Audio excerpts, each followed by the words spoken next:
Todo início de ano é a mesma coisa. Começam a aparecer na mídia especializada as listas com os melhores fundos do ano.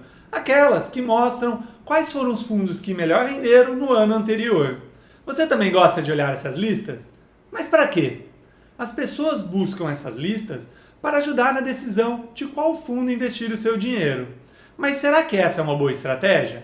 Quais os cuidados que você deve ter ao analisar uma lista como essa? É sobre isso que vamos falar nesse vídeo.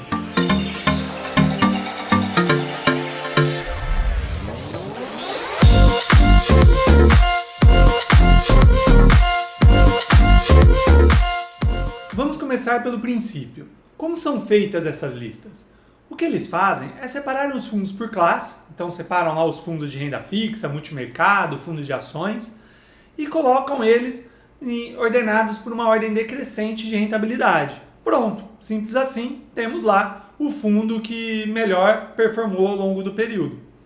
Fácil, né? Mas aí não é feito nenhuma análise qualitativa desses fundos, né? Simplesmente acabam comparando todos eles ali como se fossem tudo a mesma coisa, né? E acabam muitas vezes misturando tudo dentro do mesmo balaio, fundos com características bem diversas. Por causa disso, acaba chegando em situações onde, por exemplo, num determinado período, o melhor fundo multimercado foi lá um fundo de ouro dolarizado. Ok, ele está lá dentro de um fundo multimercado, né, caracterizado como um fundo multimercado, mas é um fundo muito específico, né, com um objetivo muito específico. Não dá para comparar ele com o multimercado convencional, que é utilizado para outros fins, de outra forma. Então, não pode ser comparado tudo como sendo a mesma coisa. Da mesma forma, tem situações também em fundos de renda fixa, onde o pessoal ordena lá e o melhor fundo do ano foi, por exemplo, um fundo de inflação longa, né? E esse é um fundo que está longe de ter uma performance com uma trajetória linear, né? É um fundo que tem muita volatilidade. Então, da mesma forma que ele foi o melhor fundo num determinado período, ele pode ser o pior no seguinte com retorno negativo, né? É um fundo que não pode ser comparado, por exemplo, com um fundo de renda fixa DI, que é utilizado ali para caixa, é algo muito conservador, para curto prazo, né? São fundos para objetivos diferentes, para pessoas diferentes. Então, eles têm que ser avaliados separadamente. É nestas horas que essas listas podem ser muito traiçoeiras.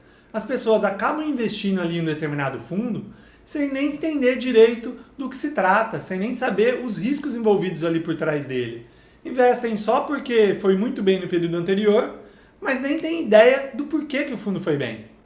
É claro que a gente está aqui generalizando.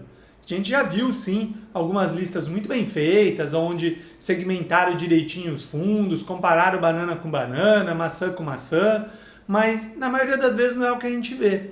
O que a gente vê realmente é esse equívoco de comparativo, né? E também é dessa forma que a gente vê os investidores perdidos ali nas plataformas das corretoras, comparando os fundos e tomando suas decisões. Então lá só entram na plataforma, ordenam por ordem decrescente de rentabilidade e escolhem lá o que foi melhor num período. Ok, você entendeu esse ponto, classificou direitinho os fundos, separou fundos semelhantes para fazer esse comparativo de rentabilidade.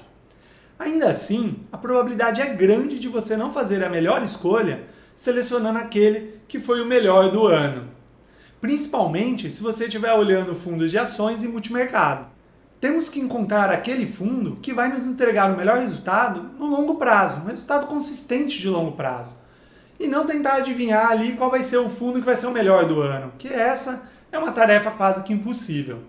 Mas ainda assim, se fosse para tentar adivinhar qual o fundo que vai ser o melhor no próximo período, também não seria uma boa estratégia escolher aquele que foi o melhor do período anterior, porque a chance é grande disso não se repetir. David Swensen, que é um famoso alocador de fundos, né, que cuida ali da fortuna da Universidade de Yale nos Estados Unidos, ele faz justamente o contrário. Ele tem ali a lista de fundos que ele gosta, que ele conhece muito bem ali quem são os gestores, a estratégia, e quando ele quer fazer algum rebalanceamento, ele olha justamente para aqueles que tiveram uma performance muito forte recentemente, resgata deles e aloca naqueles que tiveram uma performance fraca recente. Contraintuitivo, né? Mas faz todo sentido.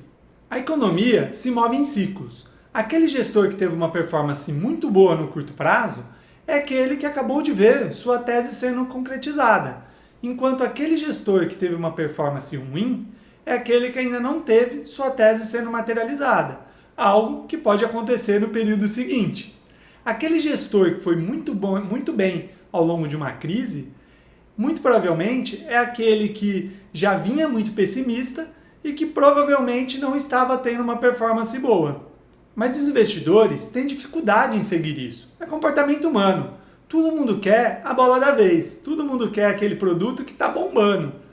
E isso pode ser comprovado, inclusive, na história ali do fundo do Peter Lynch, que foi um dos grandes vencedores aí da história, com um dos melhores track records da indústria. Ele, de 1977 a 1990, entregou em média mais do que 29% de rentabilidade ao ano.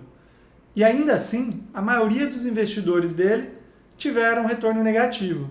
Impressionante, né? Parece até um absurdo. Mas o que acontece é que o patrimônio do fundo também oscilou bastante ao longo dessa história, de acordo com a rentabilidade do fundo. Após um período ali de uma forte rentabilidade, de um forte movimento de lucro, ele tinha muitos aportes. Todo mundo queria investir no fundo. Todo mundo queria ter ali o seu dinheiro investido no fundo dele. Da mesma forma que, após um período de performance ruim, ele sofria muitos resgates. É impressionante como os gestores mudam de herói para vilão de uma hora para outra.